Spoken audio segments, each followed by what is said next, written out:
I'm Evan Smith. He's one of the great character actors of our day. A three-time Emmy Award winner whose credits include The Handmaid's Tale, Transparent, and, of course and forever, The West Wing. He's Bradley Whitford. This is Overheard. A platform and a voice is a powerful thing. You've really turned the conversation around about what leadership should be about. Are we blowing this? Are we doing the thing we shouldn't be doing by giving in to the attention junkie? As an industry, we have an obligation to hold ourselves to the same standards that we hold everybody else. Dude, this is Overheard. Bradley Whitford, welcome. It's great to be here. Thank you so much for making time. My pleasure, my pleasure. Are you offended by character actor? I called you a character actor. Is that so? I mean it as a compliment, of course, but how do you take that? No, I love it. I want to be a character actor. I grew up in the theater. Right. And the lead guy, usually you gotta kind of be the same version of yourself. So I've always been attracted to what is commonly known as you know, a character actor. And the thing is, being in a supporting role, I mean, that's what they call it award time. So much better. Being in a supporting role, it's a little bit more boutique-y, right? Like there are more interesting roles that are smaller within a production. Yes, yeah, absolutely. I mean, I'm thinking about when West Wing started, and we did not think it was going to take off. Yeah. It was not a show that was a sure thing by any means. Nobody had done a political show. It seemed a little too, you know, smarty pants for broadcast television.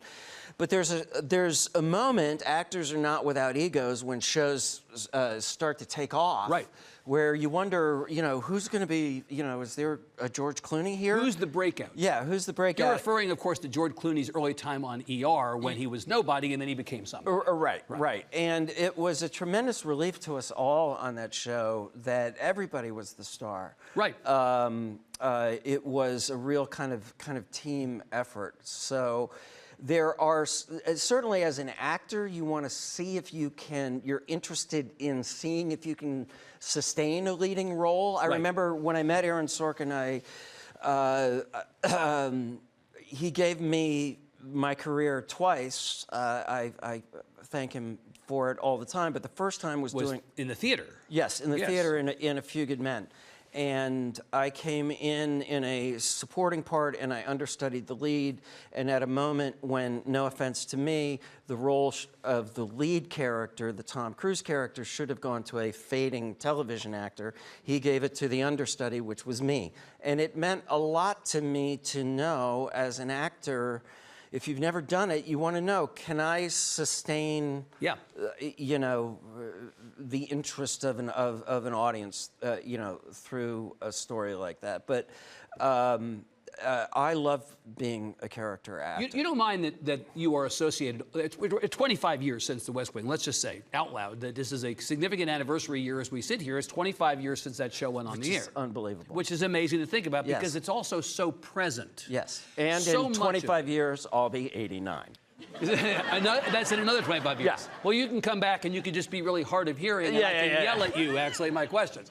But if you think about that show at that time, really, it has had extraordinary staying power. There were shows that went on the same year or in later years that we have forgotten. They've come and gone. Yes. Part of this was the cast. It's an amazing assembly of people, right? But part of it is that the show itself, as you say, not a lot of political shows on television, has just remained really present in our mind. In some ways, it's a fantasy. Perfectly functional government. Okay. Right? Yeah. And that's why we think about it so much. Well, listen, nobody is more aware of the, like, I refer to it as, you know, progressive porn. You know, it's very reassuring in these difficult times to watch, oh my God, all these really, like, well-intentioned, well-informed people are gonna, like, solve it. Right, nerds, basically. Yeah, nerds. I get that. Yeah. If you look at the show, we didn't get much done. We were not very successful within our fictional world, which I think is often forgotten. I think the show, first of all, I think it's very important to have a show out there that is showing the importance of public service in a non-cynical way.